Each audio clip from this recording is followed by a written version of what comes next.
pero hay fertilizantes. Yo no sé qué hace el Ministerio de Agricultura pretendiendo comprar fertilizantes cuando no sabe hacerlo, ¿no? Es una actividad muy compleja.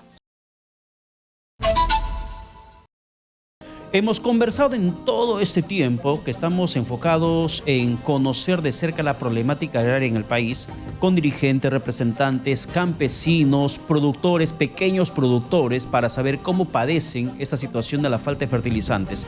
Ahora vamos a hablar con un empresario dedicado al rubro agroexportador.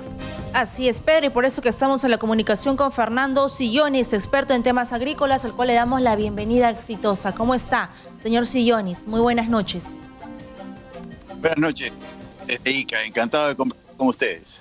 Desde Ica, bienvenido. Por favor, ¿cuál es su opinión de este nuevo decreto del ministro de Agricultura, Javier Alencastre, donde ha ampliado el estado de emergencia de la agricultura por 2 años, 720 días? ¿Le es suficiente para luchar contra este problema que tenemos de una crisis alimentaria que se avecina aquí en territorio nacional?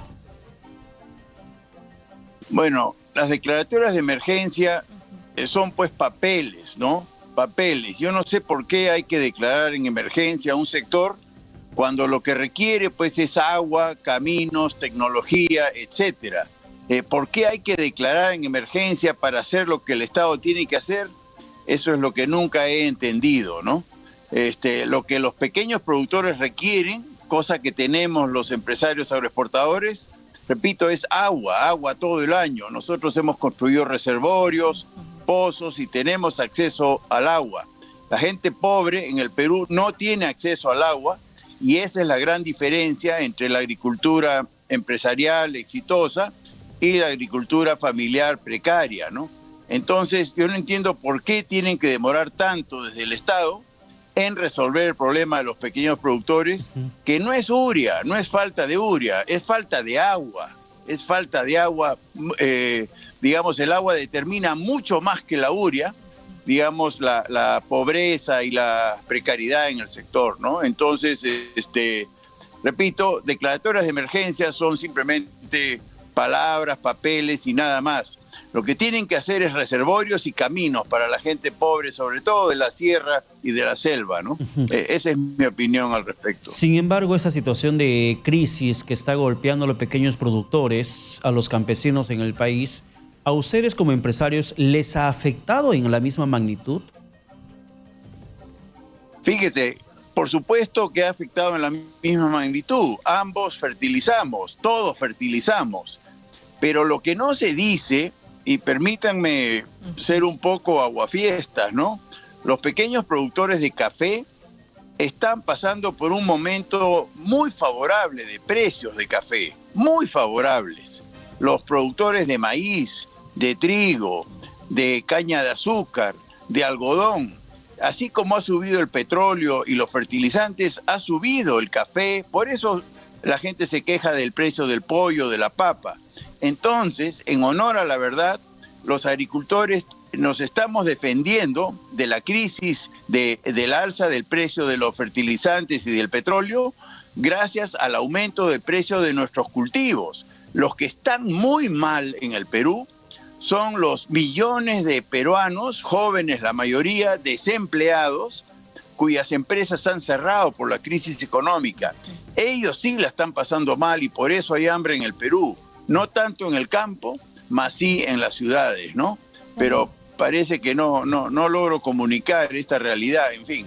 Pero gracias por la entrevista porque me permiten aclarar un poco la situación, ¿no? Señor Sillonis, nosotros recordamos que en la pandemia nuestro país tuvo premios por la agroexportación, con la palta y con los superfoods. En la época más difícil, un caballito de batalla para la economía nacional. ¿Qué de esas experiencias podemos llevarle a los pequeños agricultores, a los representantes de la agricultura familiar? Cada vez más pequeños productores de la sierra están exportando paltas y ya desde antes el café es un éxito peruano a nivel mundial, es un éxito agroexportador y está producido fundamentalmente por la agricultura familiar en la Amazonía, ¿no? Lo mismo el mango también es un producto en donde participan muchos pequeños productores y agricultores familiares. Lo mismo pasa con el banano orgánico. Entonces, ese es otro mito, ¿no? Que existen estas dos agriculturas y que no hay ni una conexión entre una y otra. Eso es falso, nuevamente. Cada vez más pequeños productores se están integrando a la cadena agroexportadora y, por supuesto, nosotros nos sentimos muy complacidos de ello, ¿no?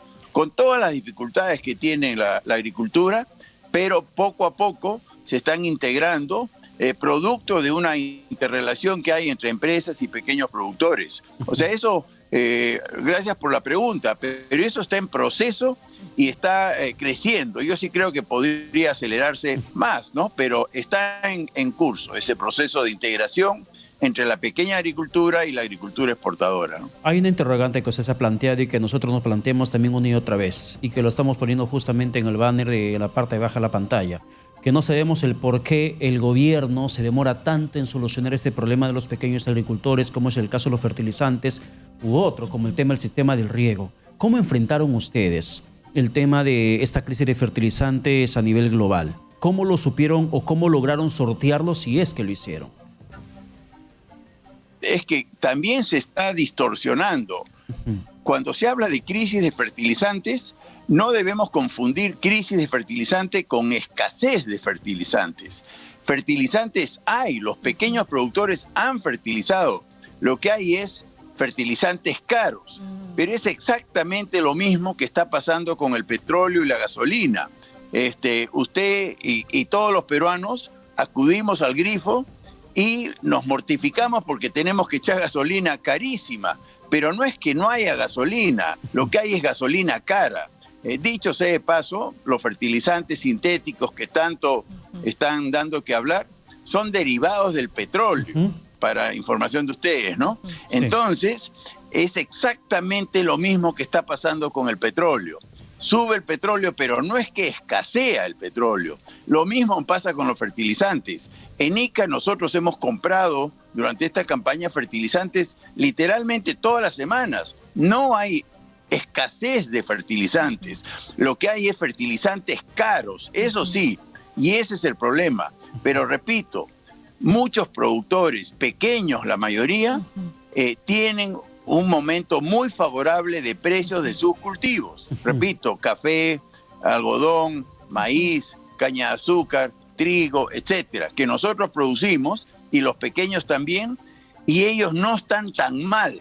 Los que están muy mal son los pobres peruanos desempleados que no tienen ni siquiera para adquirir alimentos. Señor Sillones, entonces en su experiencia, ustedes han resuelto el problema de los combustibles, simplemente tragándonos el sapo y comprando fertilizantes caros, ¿no?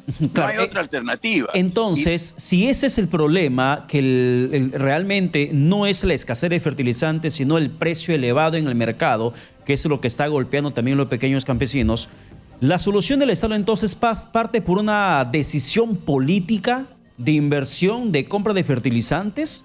Porque si esto es así, entonces bien podría meterse la mano en el bolsillo del Estado peruano para que de esta forma pueda comprar y entregar a los pequeños campesinos.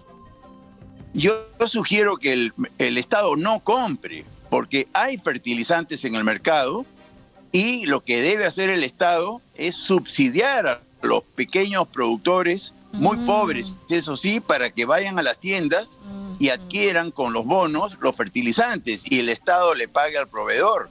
Pero hay fertilizantes. Yo no sé qué hace el Ministerio de Agricultura pretendiendo comprar fertilizantes cuando no sabe hacerlo, ¿no? Es una actividad muy compleja. Nosotros los agroexportadores no importamos fertilizantes, los compramos de los distribuidores, ¿no? Usted responde a una pregunta importante que todo el público se sigue. Entonces, ¿para qué estamos yendo a comprar fertilizantes a Ecuador, a Bolivia, Estados Unidos y otros países, donde se va a demorar, según lo que dice Clímaco Cárdenas, hasta septiembre y la campaña de siembra podría verse perdida? La podemos comprar acá, se puede dar un bono focalizado para el pequeñito agricultor y con eso pagar su fertilizante. Usted dice algo muy importante. Usted dice, aquí no tenemos problemas porque tenemos agua y porque hemos construido canales de regadío. Es lo que ellos no tienen capacitación y no tienen industrialización de su sector. Y la segunda reforma agraria constaba de eso, y eso no creo que sea carísimo resolver. No creo que darle la atención correspondiente sea tan difícil para este gobierno que ya va a cumplir un año.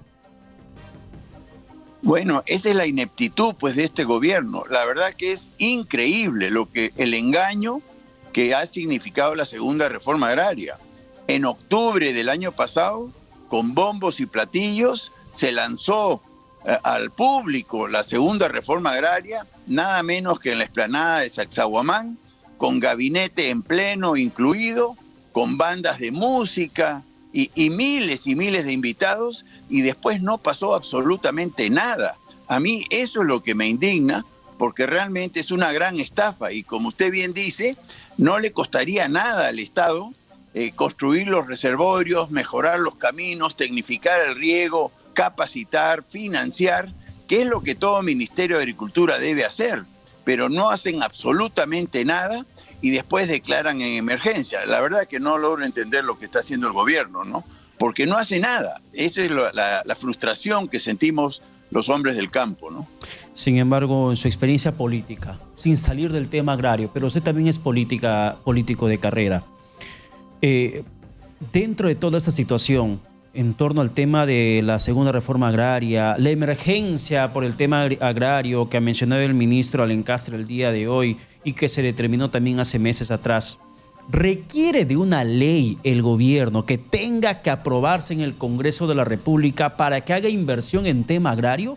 Que es lo que tantas veces, por ejemplo, el presidente dice en sus intervenciones públicas, que el Congreso no aprueba la ley que mandaron para la emergencia agraria. ¿Necesita el gobierno, el Ejecutivo, de una norma que apruebe el Congreso para que pueda hacer algo en el campo agrario?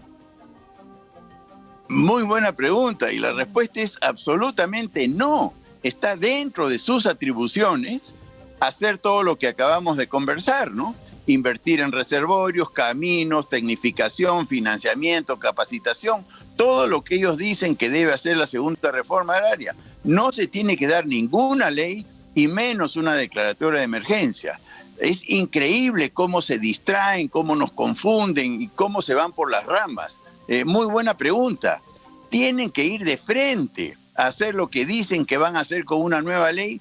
Pero ¿para qué? ¿Para qué nueva ley si no se necesita? Esa es la función inherente del Ministerio de Agricultura y del gobierno en general. Entonces, realmente están jugando con las expectativas de los campesinos y por eso a mí me frustra, me indigna la actitud del gobierno. Es un engaño absoluto, ¿no? Entonces, muy mal porque están jugando con las expectativas de gente muy pobre que no merece ser engañada como viene siendo engañada, ¿no? Señor Sillonis, hablemos de precios, por favor, porque cada vez que hablamos de escasez de fertilizantes o de altos costos, aquí en la capital se sube el precio. Y cuando hemos hablado con algunos agricultores o productores me dicen, en el campo no hemos subido mucho o casi no hemos subido. ¿Por qué cuando llega aquí a los mercados de nuestro país sí encontramos un precio a veces elevado o por los cielos? Para usted, ¿cuál sería una solución?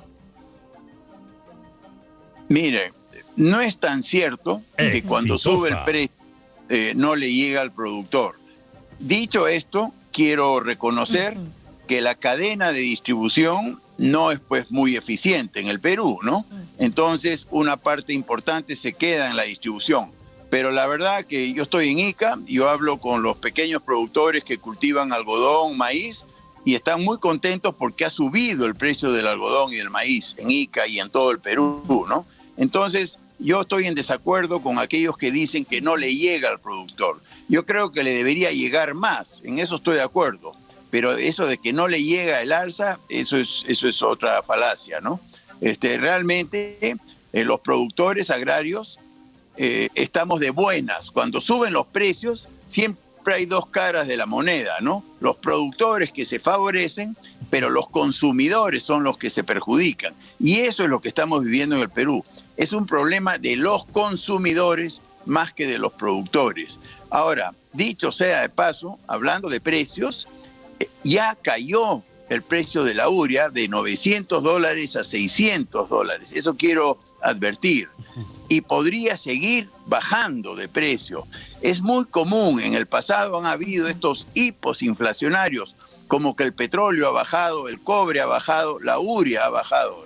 Eso quería advertir. Yo creo que en pocas semanas los precios van a caer, ¿no? Por estos temas de recesión internacional y demás, ¿no? Entonces, el gobierno que no se meta a comprar y más bien que subsidie directamente a los pequeños productores. Ese sería mi consejo, ¿no? Porque hay urea en el país, no hay escasez de urea. Interesante la información que nos ha compartido. Es absolutamente cierto. Hay urea en el país y nunca hubo escasez. Es increíble cómo se ha hecho este mito, pero repito, urea muy cara, eso sí, no quiero distorsionar la realidad, así como hubo siempre gasolina y petróleo caro, ¿no? Igualito. Es muy parecido. Bien, señor Sillones, muchas gracias por la comunicación alcanzada aquí en Exitosa Te Escucha.